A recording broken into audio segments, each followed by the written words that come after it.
नमस्कार दोस्तों, मैं मीनाक्षी कश्यप आज फिर से आपका स्वागत करती हूँ क्रिस्टल एम्पायर महाराष्ट्र में श्रीमद् देवी भागवत के इस स्वाध्याय सीरीज में।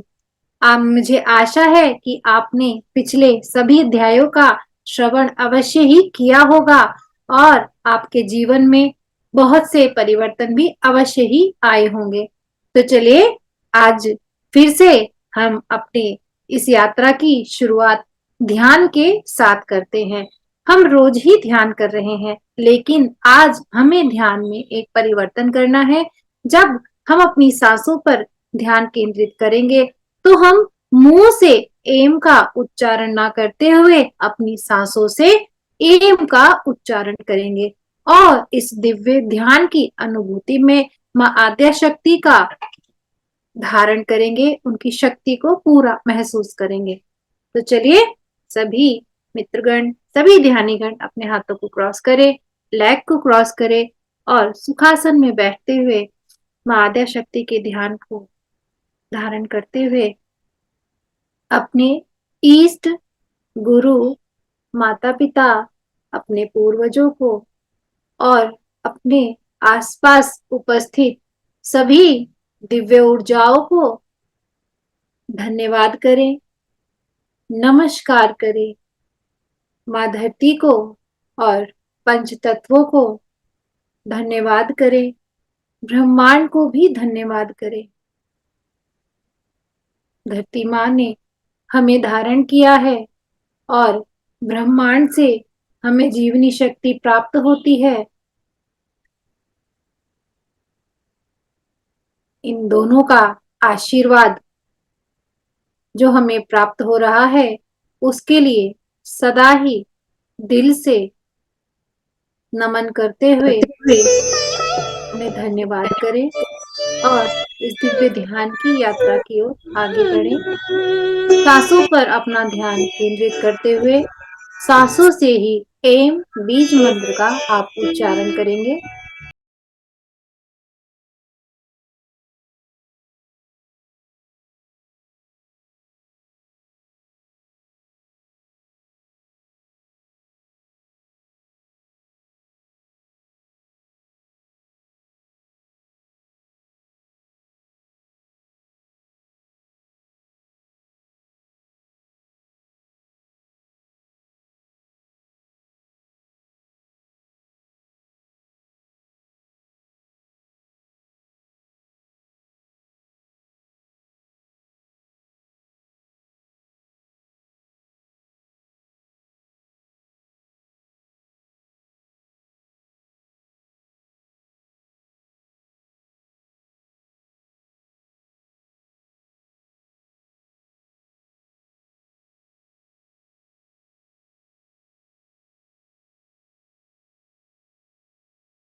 धीरे धीरे आप सभी अपनी ऊर्जाओं को संतुलित करें।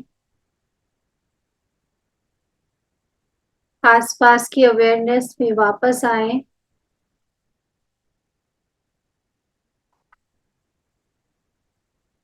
सभी गुरुओं को धन्यवाद करें। परमपिता परमेश्वर को इस दिव्य ध्यान के लिए धन्यवाद करें।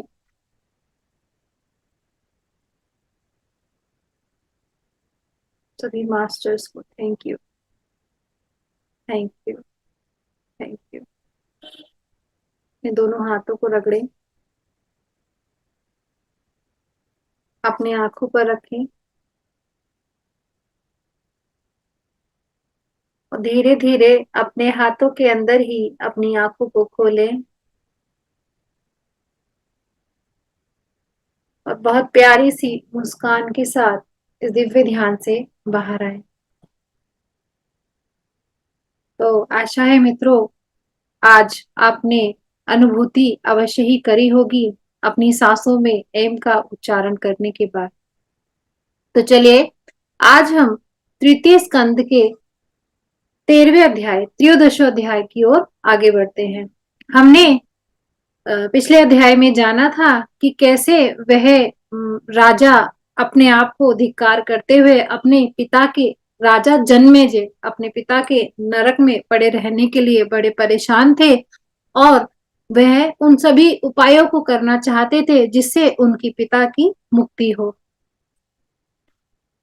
तो त्रयोदशी अध्याय में देवी की आधार शक्ति से पृथ्वी का अचल होना तथा उस पर सुमेरु आदि पर्वतों की रचना, ब्रह्मा जी द्वारा मरीचि आदि की मानसी दृष्टि कर सृष्टि करना। मानसी दृष्टि मतलब मन में, जैसे हमने मानसिक यज्ञ किया था वैसे ही मानसी सृष्टि। काश्यपी सृष्टि की संरचना, तो मरीचि जो थे उनकी मानसी सृष्टि थी और काश्यपी जो थी उन्होंने सृष्टि का वर्णन इस चैप्टर में आएगा। ब्रह्मलोक, वैकुंठ, कैलाश और स्वर्ग आदि का निर्माण भगवान विष्णु द्वारा अम्बा यज्ञ करना और प्रसन्न होकर भगवती आद्या शक्ति द्वारा आकाशवाणी के माध्यम से उन्हें वरदान देना। हरिणा तु कथम यज्ञा कृतः पूर्वः पितामहः जत्कारेण रूपेण विष्णु नाम प्रविष्णुना। राजा बोले, हे पितामह, जगत के कल्याण कारण स्वरूप यानी कि जगत को बनाने वाले, जगत यानी संसार को बनाने वाले, संसार का जो भी कारण स्वरूप है वह परम शक्तिशाली भगवान विष्णु ने पूर्व काल में वह कैसे यज्ञ किया था। हे महामते, उस यज्ञ में कौन कौन से द्रव्य और ब्राह्मण सहायक थे और कौन कौन से वेद तत्व विज्ञ विद्वान ऋतिज थे, यानी कि जो मंत्रों की उच्चारणा करने वाले थे। परअनंतर आप मुझे यह बताइए। भगवान विष्णु के द्वारा किए गए अम्बा यज्ञ को सुनकर बाद में मैं भी सावधान होकर उसी विहित कर्म के अनुसार यज्ञ करूंगा। तो व्यास जी बोले, हे महाभाग, हे राजन, भगवान विष्णु ने जिस तरह विधि पूर्वक देवी यज्ञ किया था उसी परम अद्भुत प्रसंग को आप विस्तार से सुने। उस समय जब आदि शक्ति ने उन्हें विभिन्न शक्तियां प्रदान देकर विदा किया था तब श्रेष्ठ विमान में स्थित तीनों ब्रह्मा, विष्णु और महेश पुनः पुरुष रूप में हो गए थे। वहां से चलकर वे तीनों श्रेष्ठ देवगण घोर महासागर में पहुंच गए। वहां उन्होंने पृथ्वी उत्पन्न करके उस पर रहने के लिए स्थान बनाया और वह वहीं रहने लगे। आपने ब्रह्मा, विष्णु, महेश को जब देवी विमान में ले गई थी, इन सभी संस्मरणों को पिछली कक्षा में कहा गया है, तो आप उन्हें सुने तो आप इन सब बातों से कनेक्ट कर पाएंगे। उस समय देवी ने अचल आधार शक्ति को मुक्त किया जिसके आश्रय से मेद युक्त पृथ्वी टिक गई। मेद किसको कहते हैं मित्रों? ठोस या मांसल जिसको बोलते हैं, जिसको हम छू सकते हैं। मेद युक्त पृथ्वी टिक गई, मतलब पृथ्वी में हम बोलेंगे प्लेट्यूज आ गए, या पृथ्वी को खंड मिल गए, जमीन मिल, जिसको हम जमीन बोलेंगे, वो चीज मिल गई।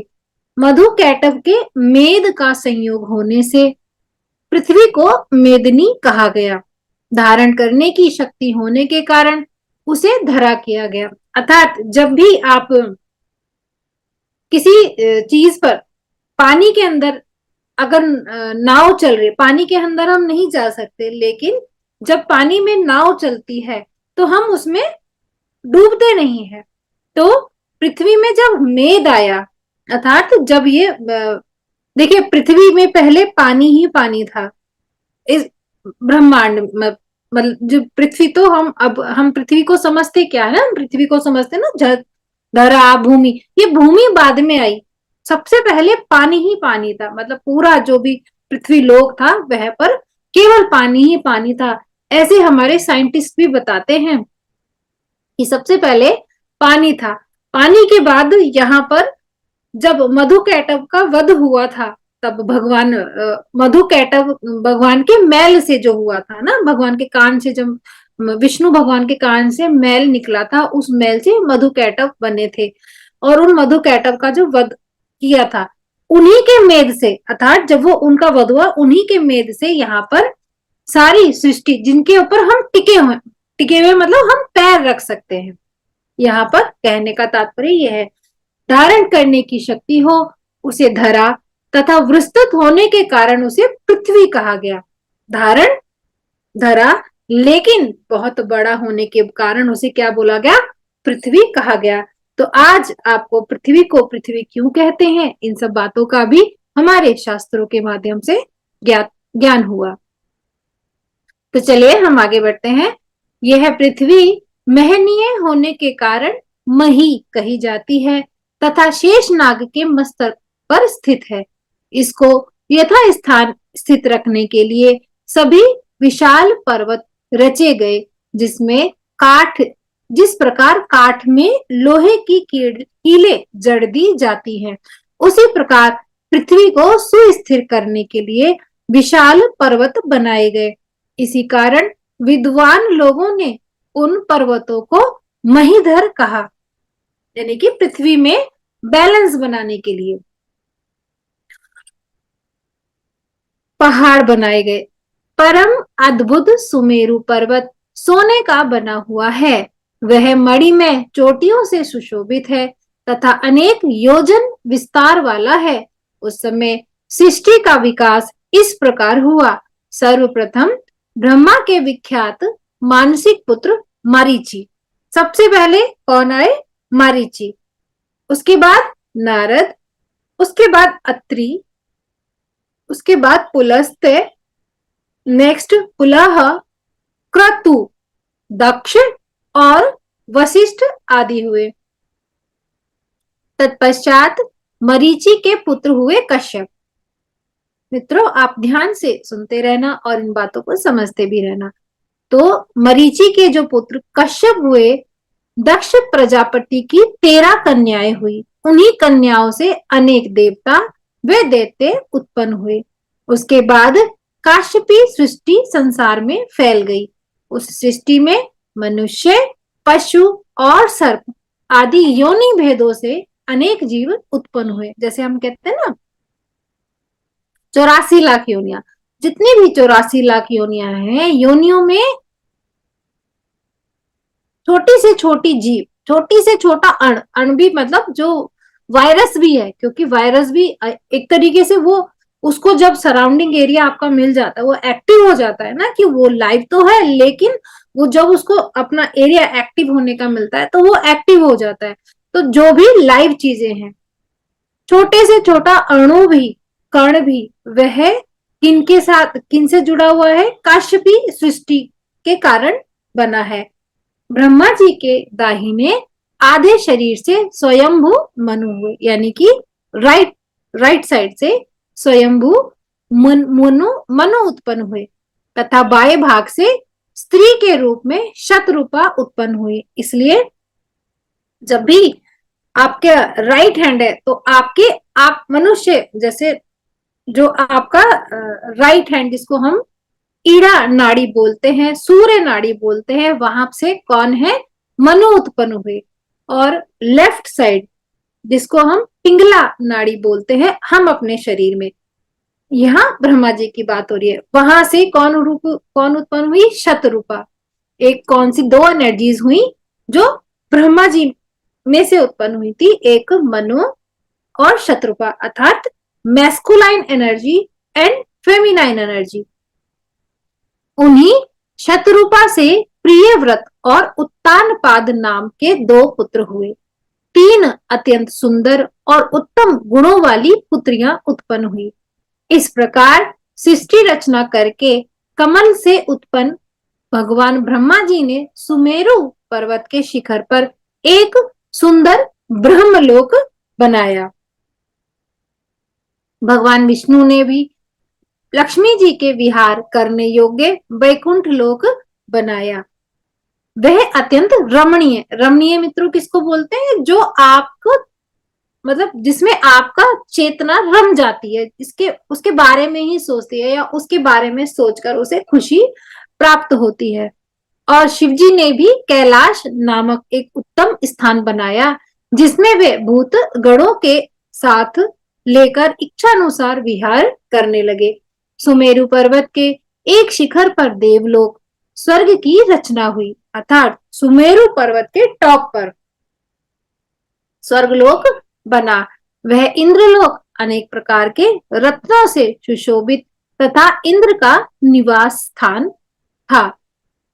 समुद्र मंथन से सर्वोत्तम वृक्ष परिजात, चार दांतों वाला ऐरावत हाथी, कामना पूर्ण करने वाली कामधेनु, उच्चेश्रवा घोड़ा, यहाँ पर घोड़े का नाम है, और रंभा आदि अनेक अप्सराएं निकली।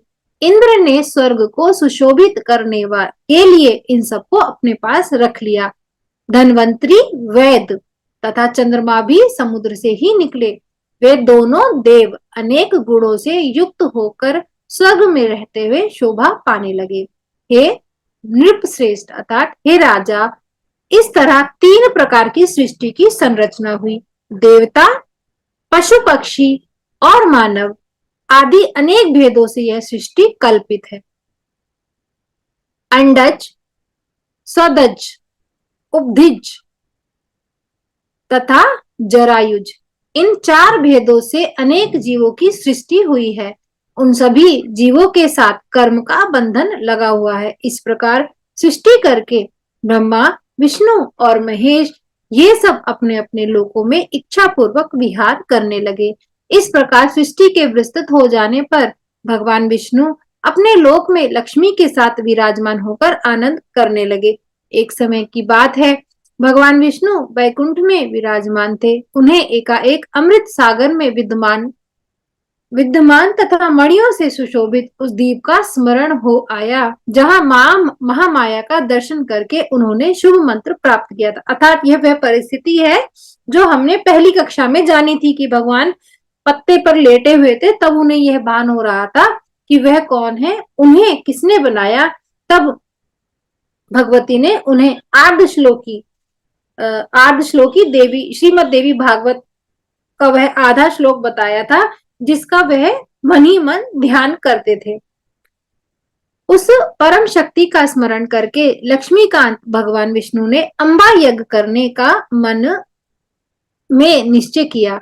इसके बाद अपने धाम से उतरकर उन्होंने शिव, ब्रह्मा, वरुण, इंद्र, कुबेर, अग्नि, यम, वशिष्ठ, कश्यप, दक्ष, वामदेव तथा बृहस्पति को आमंत्रित करके अत्यंत विस्तार के साथ यज्ञ संपन्न करने के लिए अत्यधिक मूल्य वाली सात्विक तथा मनोरम बहुत सी सामग्रियां एकत्र कर ली। उन्होंने शिल्पियों द्वारा विशाल यज्ञ मंडप बनवाया और 27 महान ऋत्विजों का वर्णन किया। तत्पश्चात अग्नि स्थापना के लिए बड़ी बड़ी वेदियां बनाई गई। ब्राह्मणगण बीज सहित देवी मंत्रों का जप करने लगे। विधिवत प्रज्वलित की गई अग्नि में ब्राह्मण यथेक्ष हव्य पदार्थ की आहुति देने लगे। इस प्रकार विस्तृत होम कृत्य संपन्न होते ही भगवान को भगवान विष्णु को संबोधित करके मधुर अक्षरों तथा स्पष्ट स्वरों से युक्त आकाशवाणी हुई। हे हरे, हे विष्णु, आप सदा देवताओं में श्रेष्ठतम होंगे। सब देवगणों में आप मान्य, पूज्य तथा समर्थ होंगे। संसार में इंद्र सहित ब्रह्मा आदि सभी देवताएं आपकी अर्चना करेंगे। हे विष्णु, पृथ्वी पर सभी मानव आपकी भक्ति से युक्त होकर और आप भी मनुष्यों को वर देने वाले होंगे। आप सभी देवताओं को वांछित फल प्रदान करने वाले महान परमेश्वर होंगे। सभी यज्ञों में प्रधान रूप से सभी यज्ञों को मतलब यज्ञ करने वालों के द्वारा आप ही पूजे जाएंगे। लोग आपकी पूजा करेंगे और आप उनके लिए वरदाता होंगे। राक्षसों के द्वारा अत्यधिक प्रताड़ित किए जाने पर, ताड़ित किसको बोलते हैं, परेशान किए जाने पर देवगण आपका आश्रय ग्रहण करेंगे। हे पुरुषोत्तम, आप सभी के शरणदाता होंगे।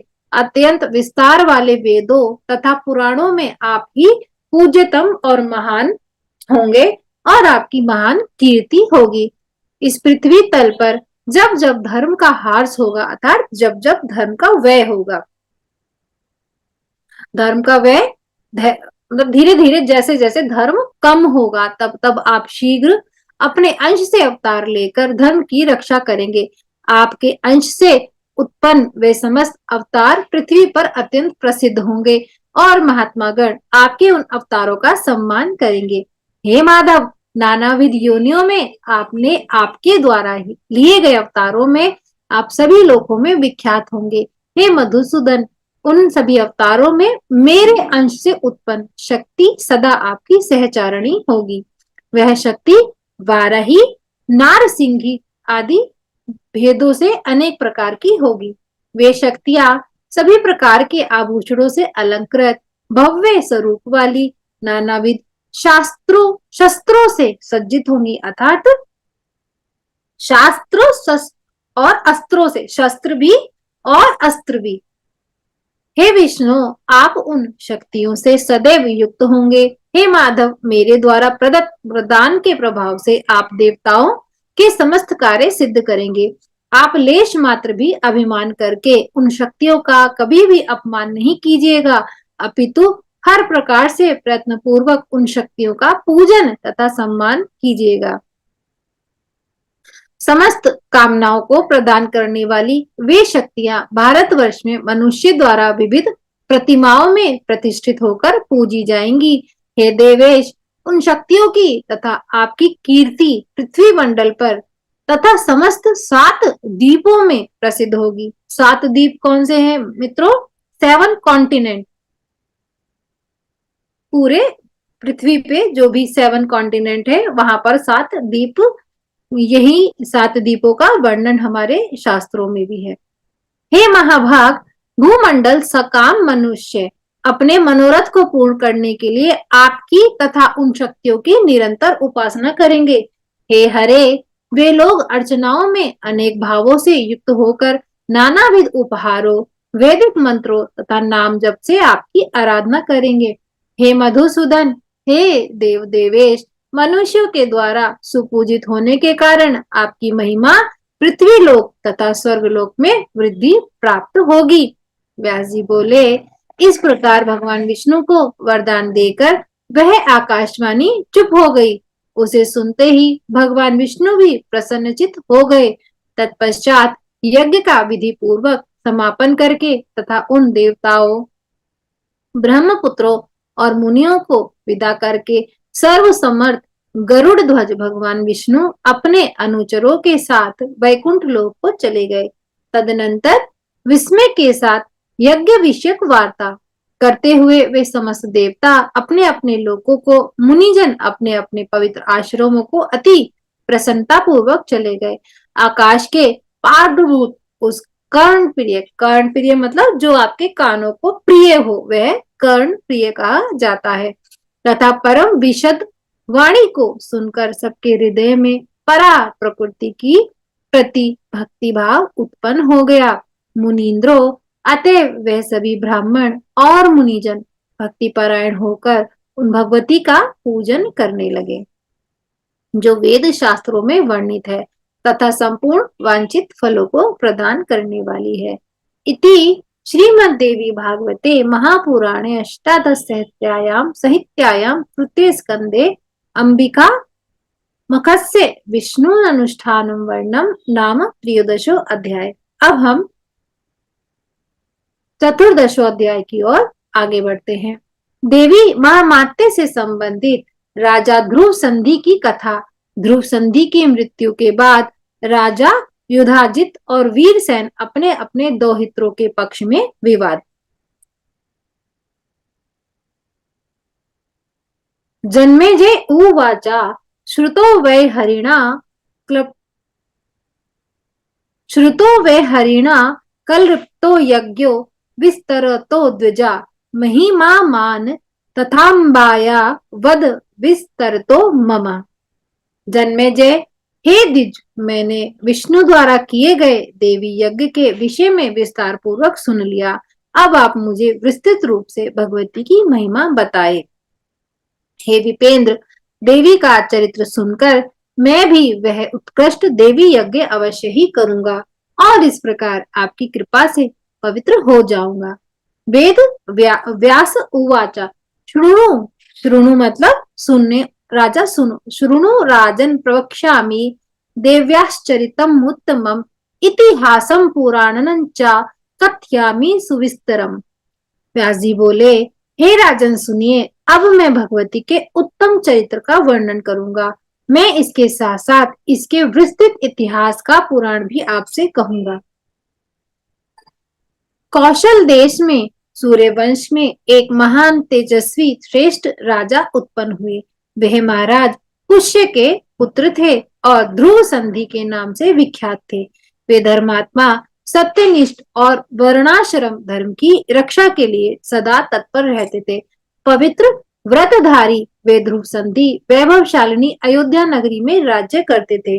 उनके राज्य में ब्राह्मण, क्षत्रिय, वैश्य, शूद्र, द्विजगण तथा अन्य सभी अपनी जीविका में तत्पर रहकर धर्म पूर्वक आचरण करते थे। उनके राज्य में कहीं भी चोर, निंदक, धूर्त, पाखंडी, कृतघ्न और मूर्ख मनुष्य निवास नहीं करते थे। हे कुरुश्रेष्ठ, इस प्रकार धर्म पूर्वक राज्य करते हुए उन राजा की रूपमती तथा आनंदोपभोग प्रदान करने वाली दो पत्नियां थीं। उनकी धर्म पत्नी मनोरमा थी जो सुंदर रूप वाली तथा परम विदुषी थी। विदुषी मतलब विद्वानी, जो ज्ञान, जिसको ज्ञान होता है। और दूसरी पत्नी लीलावती थी। वह भी रूप तथा गुणों से संपन्न थी। महाराज ध्रुव संधि उन दोनों पत्नियों के साथ राजभवनों, उपवनों मतलब बाग, क्रीड़ा पर्वत अर्थात खेलने का स्थान, बावलियों तथा विभिन्न महलों में विहार करते थे। राजा मनोरमा ने शुभ वेला में राज लक्षणों में संपन्न एक सुंदर पुत्र को उत्पन्न किया। उसका नाम सुदर्शन पड़ा। उनकी दूसरी सुंदर पत्नी लीलावती ने भी एक माह भीतर शुभ पक्ष में शुभ दिन में एक सुंदर पुत्र को जन्म दिया। महाराज ध्रुव संधि ने उन दोनों बालकों का जात कर्म आदि संस्कार किया तथा पुत्र जन्म से प्रमुदित एवं उल्लसित होकर मतलब खुश उल्लासित होकर उन्होंने ब्राह्मणों को नानाविध दान दिए। मतलब जब आपके घर में कोई खुशी आती है तो आप जैसे आनंदित होते हैं उसको उल्लास बोलते हैं। तो उन्होंने राजा ने उन ब्राह्मणों को दान दिया। हे राजन, महाराज ध्रुव संधि उन दोनों पुत्रों पर समान प्रीति रखते थे। उन दोनों को बराबर प्यार रखते थे। वे दोनों के प्रति अपने प्रेम भाव में कभी भी अंतर नहीं आने देते थे। परम तपस्वी उन राजेंद्र ने अपने वैभव के अनुसार बड़े हर्षोल्लास के साथ विधि पूर्वक उन दोनों का चूड़ा कर्म संस्कार किया।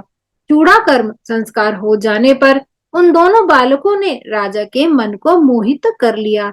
वे दोनों कांतिमान बालक खेलते समय सभी लोगों को मुग्ध कर लेते थे। उन दोनों में मनोरमा का पुत्र सुदर्शन ज्येष्ठ था। लीलावती का पुत्र शत्रुजित नामक पुत्र अत्यंत सुंदर और मृदुभाषी था। मृदुभाषी मतलब मीठा बोलने वाला। उसके मधुरभाषी तथा अत्यंत सुंदर होने के कारण राजा उससे अधिक प्रेम करने लगे और उसी तरह से प्रजाजनों और मंत्रियों जनों का भी वह प्रिय पात्र बन गया। तो मित्रों, यहाँ पर एक बात ध्यान देने योग्य है और दृष्टव्य भी है कि यहाँ जब आप सुंदर या मधुर भाषी को मैं सर्व पहले टैम्प करना चाहूंगी कि आप जब किसी से मीठा व्यवहार करते हैं, अपने व्यवहार में मिठास रखते हैं, तो अनायास ही आपको सभी लोग प्रेम करने लगते हैं। अपितु यदि आप इसको कड़वा बोलते हैं तो धीरे धीरे चाहे आपके अंदर कितने भी गुण हो, पर लोग आपसे दूर होने लगते हैं। अपने जीवन में भी यह खोजिए कि आप वाणी से क्या बोल रहे हैं, वाणी से लोगों को क्या दे रहे हैं। यदि आपसे लोग ज्यादा दूर हैं तो लोगों पर ना बोलकर आप अपने पर स्वयं देखिए कि आप स्वयं क्या हैं, उनको क्या दे रहे हैं और जो आपको प्राप्त हो रहा है। शत्रुजित के गुणों के कारण राजा का जैसा प्रेम उस पर हो गया, वैसा प्रेम सुदर्शन के प्रति नहीं था। वे सुदर्शन के प्रति मंदभाग्य होने के कारण कम अनुराग रखने लगे। इस प्रकार कुछ समय बीत जाने पर आखेट के प्रति सदा तत्पर रहने वाले नृपश्रेष्ठ ध्रुव संधि आखेट के लिए वन में गए। वे राजा ध्रुव संधि में वन में रुरु मृगो बनेलो सुअरों गवयों खरगोशों भैंसों शरंभों गैंडों को मारते हुए आखेट करने लगे। जब महाराज उस गहन तथा महाभयंकर वन में शिकार खेल रहे थे, उसी समय महान रोष में भरा एक शेर झाड़ी से बाहर निकला। पहले तो राजा ने उसे बाण से आहत कर दिया, तब अत्यंत कोपाविष्ट वह सिंह उन्हें अपने सामने देखकर मेघ के समान गरजने लगा।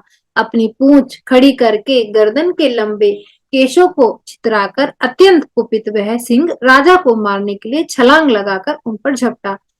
तब उसे देखकर राजा ने भी तत्काल अपने हाथ में तलवार धारण कर ली और बाएं हाथ में ढाल लेकर दूसरे सिंह के समान खड़े हो गए। यह देखकर उनके जो सेवक गण थे वे सभी अत्यंत कुपित हो गए और रोषपूर्वक उस सिंह पर अलग अलग बाणों से प्रहार करने लगे। वहां महान हाहाकार मच गया तथा भीषण प्रहार होने लगा। इसी बीच वह भयानक सिंह राजा पर टूट पड़ा। उसे अपने ऊपर झपटते देखकर राजा ने अपने खड्ग से उस पर प्रहार कर दिया। उस सिंह ने भी राजा के समीप आकर अपने भयानक तथा तीक्ष्ण नखों से राजा को क्षत विक्षत कर डाला। नख मतलब नाखून। नाखूनों के प्रहार से घायल राजा गिर पड़े और उनकी मृत्यु हो गई। इससे भी सभी सैनिक और भी क्रोधित हो उठे। तब वे बाणों से सिंह पर भीषण प्रहार करने लगे। इस प्रकार राजा ध्रुव संधि तथा वह सिंह दोनों ही मर गए। तदनंतर सैनिकों ने आकर मंत्री प्रवरों को यह समाचार बताया। राजा के परलोक गमन का यह समाचार सुनकर उन श्रेष्ठ मंत्रियों ने उस वन में जाकर उनका दाह संस्कार करवाया। वहीं पर गुरु वशिष्ठ ने परलोक में सुख प्रदान करने वाले सभी श्राद्ध आदि पारलौकिक कृत्य विधि पूर्वक संपन्न कराए। तदनंतर प्रजाजनों, मंत्रियों तथा महामुनि वशिष्ठ ने सुदर्शन को राजा बनाने के उद्देश्य से आपस में विचार विमर्श किया। श्रेष्ठ मंत्रियों ने कहा, सुदर्शन महाराज की धर्म पत्नी मनोरमा का पुत्र है, शांत स्वभाव वाले पुरुष है तथा सभी लक्षणों से संपन्न है, अतः यह राज सिंहासन के योग्य है। गुरु वशिष्ठ ने भी वही बात कही कि महाराज का यह पुत्र सुदर्शन राजपद के योग्य है, क्योंकि बालक होते हुए भी धर्मपरायण राजकुमार ही राज सिंहासन का अधिकारी होता है। वयोवृद्ध मंत्रियों के द्वारा भी इस प्रकार विचार करने के उपरांत यह समाचार सुनकर उज्जैनी नरेश राजा युधाजित शीघ्र ही वहां आ पहुंचे। लीलावती के पिता युधाजित अपने दामाद की मृत्यु के विषय में सुनकर अपने दोहित्र के हित की कामना से उस समय शीघ्रतापूर्वक वहां आ गए। उसी समय सुदर्शन के हित साधन के उद्देश्य से मनोरमा के पिता कलिंगाधिपति, जो कलिंग के अधिपति थे, महाराज वीरसेन भी वहां पर आ गए। सेनाओं से संपन्न तथा एक दूसरे से भयभीत वे दोनों राजा राज्य के अधिकारी का निर्णय करने के लिए प्रधान अमात्यों के साथ मंत्रणा अर्थात विचार करने लगे। युद्धाजित ने पूछा कि इन दोनों राजकुमारों में ज्येष्ठ कौन है? ज्येष्ठ ही राज्य प्राप्त करता है, छोटा कनिष्ठ अर्थात छोटा कदापि नहीं। उसी समय वीरसेन ने कहा, हे राजन, मैंने शास्त्रविदों से ऐसा सुना है कि धर्म पत्नी का पुत्र ही राज्य का अधिकारी माना जाता है। युद्धाजित ने पुनः कहा कि शत्रुजित गुणों के कारण ज्येष्ठ है और यह सुदर्शन राजोचित चिन्हों से युक्त होते हुए वैसा भी नहीं है। अपने अपने स्वार्थ के वशीभूत दोनों राजाओं में वहां पर विवाद होने लगा। अब वहां महान संकट की परिस्थिति उत्पन्न हो गई कि इसमें इस बात का समाधान कैसे हो कि राजा कौन बनेगा। युद्धाजित ने मंत्रियों से कहा कि आप लोग अवश्य ही स्वार्थपरायण हो गए हैं और सुदर्शन को राजा बनाकर धन का स्वयं उपभोग करना चाहते हैं। मैंने तो आप लोगों का यह विचार तो आप सबकी भावभंगिमा से पहले ही जान लिया था। शत्रुजित सुदर्शन से अधिक बलवान है, अतः आप लोगों की सम्मति तो यह होनी चाहिए कि शत्रुजित को ही राज सिंहासन पर आसीन होने दिया जाए। ऐसा कौन व्यक्ति है जो मेरे जीवित रहते गुणों में बड़े तथा सेना से सुसज्जित राजकुमार को छोड़कर छोटे पुत्र को राजा बना सके? इसलिए मैं निश्चित रूप से घोर संग्राम करूंगा। मेरे खड्ग की धार से पृथ्वी के भी दो टुकड़े हो सकते हैं। फिर आप लोगों की बात ही क्या? यह सुनकर वीरसेन ने युद्धाजित से कहा, हे विद्वान, दोनों ही बालक समान बुद्धि रखते हैं, इनमें भेद ही क्या? तदनंतर उन दोनों को इस प्रकार परस्पर विवाद करते देखकर प्रजाजनों तथा ऋषियों के मन में व्याग्रता होने लगी। तब एक दूसरे को क्लेश पहुंचाने के लिए उद्यत युद्ध की इच्छा वाले दोनों पक्षों के सामंत सावधान होकर अपनी अपनी सेनाओं के साथ वहां आ पहुंचे। उसी समय महाराजा ध्रुव संधि की मृत्यु का समाचार सुनकर श्रृंगेश्वर पुर में रहने वाले निषादगढ़ राजकोष लूटने के लिए वहां आ गए। दोनों राजकुमार अभी बालक हैं तथा वह लोग आपस में कलह कर रहे हैं। यह सुनकर देश देशांतर के चोर लुटेरे भी वहां आ गए। तो मित्रों, आपने क्या जाना?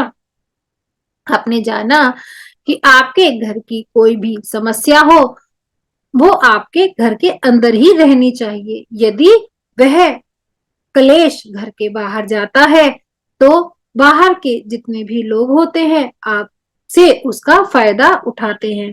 तो मित्रों, आप तो वैसे भी बहुत सभी लोग ज्ञानी हैं और जानते भी हैं, लेकिन यह कुछ बातें शास्त्र सम्मत भी होती हैं कि जिनका आपने शास्त्रों में भी ऐसी बात हुई है जिनसे आपको ये पता चला उसका दुष्परिणाम उस बातों के लिए उन्हें भोगना पड़ा। तो कोशिश करें कि आप अपने घर की जो बात हो उसे अपने तक ही सीमित रखें और उन्हें बाहर ना जाने दे, ताकि आपके शत्रुगण आप पर हावी ना हो। इसी प्रकार वहां पर भारी कलह उपस्थित हो जाने पर युद्ध आरंभ हो गया। युद्धाजित तथा वीरसेन भी युद्ध के लिए उद्यत हो गए। इति श्रीमद्देवी भागवते महापुराणे अष्टादशसहस्रायां संहितायां तृतीय स्कंदे युद्धाजित सेन युद्धार्थ सज्जी भवन नाम चतुर्दशो अध्याय। तो आज के अध्याय में इतना ही।